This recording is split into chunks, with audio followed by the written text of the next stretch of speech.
Hey everybody, and welcome back to another Wi-Fi battle. Today we have a battle against Lunala, and she has a very interesting team, as you can see. Tiers are going to be out the window on this one because she is using both a Darkrai and a Nagandel, both of which are Ubers, but I decided to make an exception and have this match anyway because this is actually also my first look at the brand new Pokemon Zeraora, just released a little while ago, actually still not officially released in America. So it's definitely going to be an uphill battle for me, and we're going to get into it. So looking at her team, I really wasn't sure what she was going to want to lead with here, so I just decided to lead with my Cobalion, Gordon Ramsay, as she ends up leading with the Zeraora. So this thing is going to outspeed me, and it is going to go straight for the Plasma Fists. It's a signature maneuver there, brand new as well. Move that is going to only take me down by about a quarter. I am very physically defensive, and then I am going to go for a Stealth Rock just to get the entry hazard set up on her side of the field. So this turn she is going to go for a Discharge, actually revealing that she is a mixed set, which is also interesting. That is going to knock me to about a third of my health, but I am going to go for a Close Combat in return, which does knock this thing down to about a quarter health, but it does survive. And then this turn she is going to go for a Plasma Fist once again, and because my defenses were cut from the Close Combat, that is going to be enough to finish off the Cobalion, dropping me down to 5 Pokemon. So then I am going to come in with my Golisopod, Mr. Guzma, and I am just going to go straight for the first impressions here. I am Choice Banded, so I know it's definitely going to be enough to finish off the Zeraora, dropping her down to 5 Pokemon. So then she is going to come in with the Nagandel and take some damage from the rocks.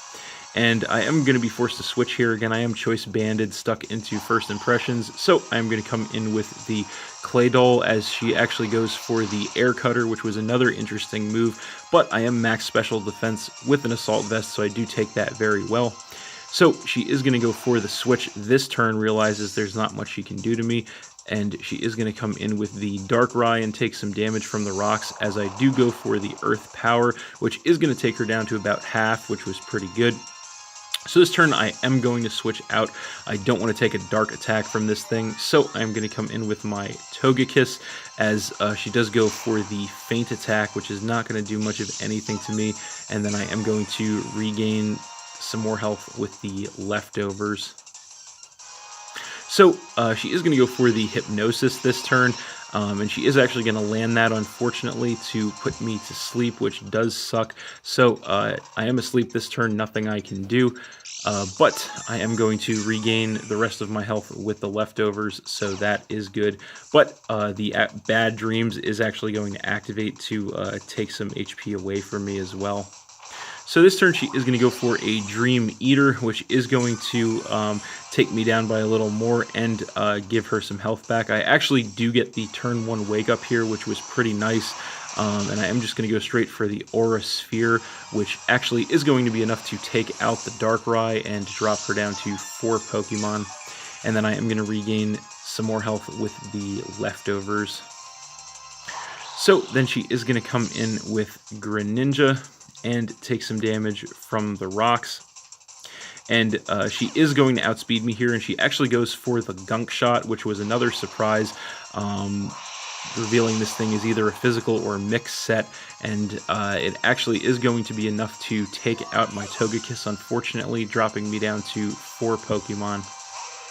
So then I am going to come in with Muck, and she is going to go for the U-turn here to go ahead and get some chip damage and also the mandatory switch. That does take me down by about a quarter, which was not too bad. And off the mandatory switch, she is going to come back in with the Nagandel, and she is going to take some more damage from the rocks. I did just go for the knockoff, predicting a switch, so that is going to knock her out actually with a critical hit. And drop her down to 3 Pokemon, as I do regain some health with the Black Sludge. So then she is going to come back in with Greninja and take some more damage from the rocks. And she is actually going to go for the U-turn again, and again the Protean is going to change her into a bug type, so she does get the attack boost. That does knock me down to about half health, and off the mandatory switch this time she is going to come in with Sceptile, but she is also going to take some damage from the rocks, and luckily for me, I actually decided to go straight for a gunk shot here to get as much damage as possible on whatever she left in. So that is actually going to take the Sceptile out in one shot, dropping her down to 2 Pokemon, as I do regain some health from the Black Sludge once again. So then she is going to come in with Magearna and take some damage from the rocks, and she is going to go for a Flash Cannon here. And that is going to knock me into the red, but I do survive that with 30 health off a critical hit, which was pretty nice. I'm going to go for a Fire Punch in return, which does knock her down below half, which was nice, and I do regain more health with the Black Sludge. But this turn, she is going to go for one more Flash Cannon, and that is finally going to be enough to knock out my Muck and drop me down to 3 Pokemon and activate her Soul Heart to give her a special attack increase, but that is okay. Muck more than did its job in that one. So then I am going to come in with my Raikou, and my pressure is going to come into play, and I am just going to go straight for a Thunderbolt here, hoping to take this thing out, and indeed it is enough damage to finish off the Magearna, dropping her down to just 1 Pokemon, as I do take some damage from the Life Orb. So finally, she is going to come back in with Greninja and take more damage from the rocks. And she is going to go for the Gunk Shot here once again, guessing it is her strongest attack. The Protean is going to change her into a Poison type, so she does get the attack increase, of course. And luckily for me, I actually am able to survive that with 33 health in the red, which was awesome. That is going to let me fire off one more Thunderbolt, which is going to be enough to take out the Greninja. And that is game. So I won that one 3-0 against Lunala, but that was a pretty interesting match. Thanks for watching again, everybody. Hope you all enjoyed. Please hit that like button, leave a comment, and or subscribe if you did enjoy, and stay tuned for more new battles in the future. So that's it, and we'll see you next time.